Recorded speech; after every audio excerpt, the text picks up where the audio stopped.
నమస్కారం. నేను Chandu. Engineering college ఎంపికలో ఏవి కీలకం? వీడియో చివరి వరకు చూడండి. ఒకవేళ ఛానల్‌ని సబ్స్క్రైబ్ చేసుకోకపోతే ఫస్ట్ సబ్స్క్రైబ్ చేసుకోండి.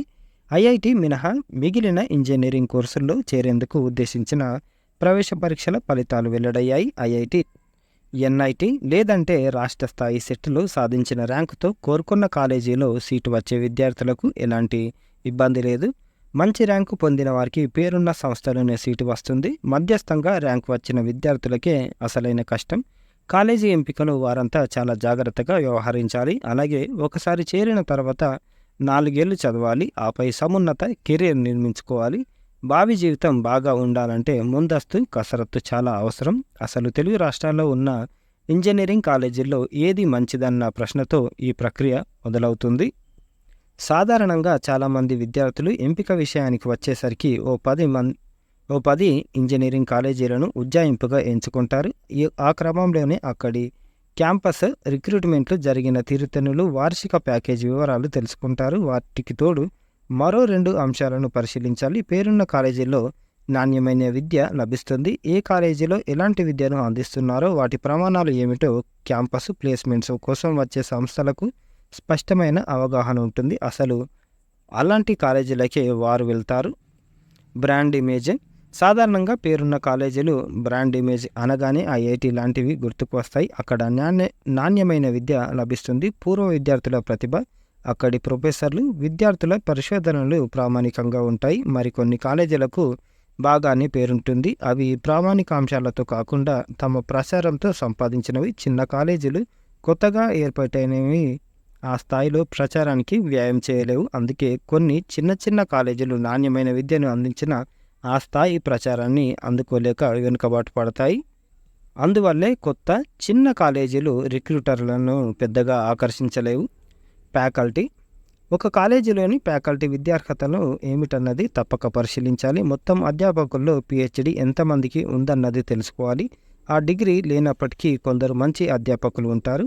అయితే వారి సంఖ్య స్వల్పం. ఎంటెక్ పూర్తి చేసిన వారు ఎందరున్నారన్నది పరిశీలించాలి. ఎందుకంటే ఇటీవల చాలా కాలేజీల్లో బీటెక్ లేదా ఎంఎస్సి పూర్తి చేసిన వారిని అధ్యాపకులుగా నియమించుకుంటున్నారు. అలాంటి కాలేజీల్లో నాణ్యమైన విద్యను ఆశించలేం. అధ్యాపకులు వారి ఉన్నత విద్యను ఎక్కడ పూర్తి చేశారన్నది చూడాలి. ప్రముఖ సంస్థల్లో విద్యాభ్యాసం చేసిన వారి నుంచి నాణ్యమైన విద్య తప్పకుండా లభిస్తుంది. అలాగే ఆ కాలేజీలో బీటెక్ వరకు చదివి తదనంతరం ఉన్నత విద్యను ప్రతిష్టాత్మక సంస్థల్లో పూర్తి చేసుకొని ఉంటే ఆలోచించాల్సిన అవసరం లేదు. మరి అధ్యాపకుల సంఖ్య. నాణ్యమైన విద్యను పొందేందుకు అధ్యాపక విద్యార్థి నిష్పత్తి అతి ముఖ్యమైనది. విద్యార్థుల సగటు సంఖ్య తక్కువగా ఉండే తరగతి గదుల్లో నాణ్యమైన విద్య లభిస్తుంది. అంటే సరిపడా అధ్యాపకులున్న కాలేజీల్లో మాత్రమే తరగతి గదిలో విద్యార్థుల సగటు సంఖ్య తక్కువగా ఉంటుంది. అలా కాకుండా విద్యార్థుల సంఖ్యతో పొంతన లేకుండా అధ్యాపకులు తగ్గిన పక్షంలో అది వారి పని భారాన్ని పెంచుతుంది. దాంతో వారు స్వీయ పరిశోధనకు సమయం కేటాయించుకోలేరు. సరైన రీతిలో అసైన్మెంట్లను, ప్రాజెక్ట్ వర్క్ను విద్యార్థులకు ఇవ్వలేరు. అలాగే వాటికి గ్రేడింగ్ ఇవ్వడం అనేది వారికి అత్యంత భారంగా మారుతుంది. పరిశోధనల తీరుతెన్నులు. అక్కడి అధ్యాపకులు ఎవరైనా పరిశోధన చేస్తుంటే వారికి తప్పకుండా సదరు రంగాల్లో వస్తున్న మార్పులపై సరైన అవగాహన ఉంటుంది. అలాంటి వ్యక్తులు మంచి బోధనను అందిస్తారు. సందేహించాల్సిన పని లేదు. గొప్ప సంస్థల్లో పరిశోధన కొనసాగిస్తున్న వారే కానవసరం లేదు. పరిశోధన రంగంలో ఉంటే చాలు, బాగా బోధిస్తారని అంచనా వేయవచ్చు. పరిశోధనకు పూర్తిగా దూరంగా ఉండే వారి నుంచి మాత్రం ఉత్తమ బోధనలను ఆశించడం కష్టమే. వీలైతే మొత్తం కాలేజీ కార్యక్రమాలను లేదా కనీసం తాము ఎంచుకోవాలని భావించే శాఖ పనితీరును చూడాలి. అక్కడ సెమినార్లు, వర్క్షాప్లు నిర్వహిస్తున్నారా అన్న విషయాన్ని పరిశీలించాలి. వసతులు. ఇది మరో ముఖ్యమైన అంశం. చేరాలనుకుంటున్న విభాగంలో ల్యాబ్ల పరిస్థితి ఎలా ఉందో తెలుసుకోవాలి. అందులో ఆధునిక పరికరాలు ఉన్నాయా? ఉంటే విద్యార్థులంతా ఒకేసారి ప్రయోగాలు చేసే ముందు సరిపడా ఉన్నాయా? లేకుంటే ఏదో మొక్కుబడిగా డెమాన్స్ట్రేటర్ చేసి చూపిస్తున్నారా అన్నవి తెలుసుకోవాలి. మొత్తంగా కాలేజీలో వసతులు ఎలా ఉన్నాయో పరిశీలించాలి. విద్యార్థుల సంఖ్యతో పోల్చినప్పుడు సగటున ఎన్ని పుస్తకాలు లైబ్రరీలో ఉన్నాయో కనుక్కోవాలి. లైబ్రరీకి జర్నల్స్ ఎన్ని అందుబాటులో ఉన్నాయి, ఎంత తలసరి బ్యాండ్ విడ్త్ ఉంది, తరగతి గదిలో కంప్యూటర్లు, ప్రొజెక్టర్లు, స్క్రీన్లు, ఆడియో సౌకర్యం ఉందా, క్రీడల నిర్వహణ ఎలా ఉంది లాంటి అంశాలను కేవలం ఆ కాలేజీల వెబ్సైట్ నుంచి మాత్రమే పొందలేం. అందుకోసం ప్రస్తుత లేదా తెలిసిన నమ్మకమైన పూర్వ విద్యార్థులతోనైనా సంభాషించడం, అంటే ఓల్డ్ స్టూడెంట్స్ తోటి డిస్కస్ చేయడం ఉత్తమం. వీలైతే వాటి పరిశీలనకు ఆ కాలేజీని సందర్శించడం మరో మార్గం. అవే కాదు, ఇవి కూడా ముఖ్యమే. సంస్థ స్థితి, సిచ్యువేషన్.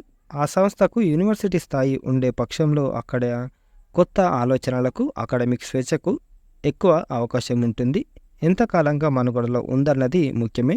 క్యాంపస్, అది పూర్తి రెసిడెన్షియల్ క్యాంపస్ అయితే అక్కడ నేర్చుకునే వాతావరణం అధికంగా ఉంటుంది. కరిక్యులం, సిలబస్ను తరచుగా మారుస్తున్నారా, అక్కడ ఎన్ని కోర్సులు అందుబాటులో ఉన్నాయి వంటివి తెలుసుకోవాలి. కొన్ని సంస్థల్లో అనేక కోర్సులు ఉంటాయి, అయితే బోధన బాగా ఉండకపోవచ్చు. పాఠ్య ప్రణాళిక ఎంపిక, అక్కడ ఎన్ని ఎలెక్టివ్స్ అందుబాటులో ఉన్నాయి, అవి ఉద్యోగాలకు పనికి వచ్చేవా లేక ఉన్నత విద్యాభ్యాసానికి ఉపకరించేవా. ఆ సంస్థలోని విద్యార్థులు ఎక్కువగా ఉన్నత విద్యకు వెళ్తున్నారంటే అక్కడ మంచి అభ్యసన వాతావరణం ఉన్నట్లే.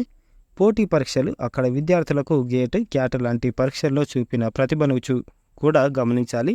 మనుగడ, ఆ కాలేజీ 10-15 ఏళ్ళుగా మనుగడలో ఉంటే దాని పూర్వ విద్యార్థుల సంఘం ఉందా, అంటే అల్యూమిని ఉంటే మంచిది. లేదంటే ఆ కాలేజీని వారే పట్టించుకోనప్పుడు మనం ఎంచుకోవాల్సిన అవసరం ఉందా అనేది నిర్ణయించుకోవాలి. క్యాంపస్ ప్లేస్మెంట్, దీనిని పరిగణించాల్సిందే, కానీ ఈ ఒక్క దాన్నే పరిగణలోకి తీసుకోవడం మాత్రం సరికాదు.